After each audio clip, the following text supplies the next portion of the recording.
Hello প্রিয়ন, সবাই কেমন আছো? আশা করি সবাই অনেক ভালো আছো। তোমরা তো অনেকে ভাবছো এত সকাল সকাল আমরা কোথায় যাচ্ছি। চলো তোমাদের সাথে সব কিছু শেয়ার করবো, তোমরা ভিডিওটার সাথে জুড়ে থাকো। আমরা এখন 20-25 কিলোমিটার বাইক রাইড করে চলে এসেছি বনগাঁ সাত বাইক তলা। এখান থেকে মায়ের দর্শন করে আশীর্বাদ নিয়ে আমাদের জার্নি স্টার্ট করলাম। তো আমরা এখন কিছুটা এরকম জায়গায় একটু দাঁড়িয়েছি, এখানে টি ব্রেক নিতে। তোমরা দেখতেই পাচ্ছ সানরাইজ, সুন্দর একটা সানরাইজের মধ্যে আমরা এখন রাইড করে একটু এরকম জায়গায় কিছু পৌঁছেছি। NH-12 ধরে আমরা এই দিকে যাবো সামনে। চলো কোথায় যাচ্ছি না যাচ্ছি তোমাদেরকে তো শেয়ার করবো। NH-12 ধরে আমরা ফাইনালি এইভাবে ছোটো ছোটো রাস্তার বুক চিরে। তো দেখতেই পাচ্ছ ওয়েদারটাও খুব সুন্দর ছিল, একটু গরম ছিল বাট কই না, খুব সুন্দর ওয়েদার ছিল। তো আমরা টোটাল 3টে বাইকে 6 জন মিলে গিয়েছিলাম।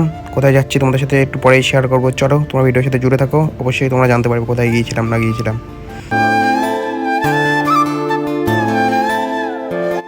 তো তোমরা দেখতেই পাচ্ছ আমরা ফাইনালি চলে এসেছি বিশ্বের সবথেকে বড় ইসকন মন্দির মায়াপুরে। এটা আমাদের পশ্চিম বাংলাতে অবস্থিত। তোমরা কে কে মায়াপুরে এসছো অবশ্যই কমেন্ট করে জানিও।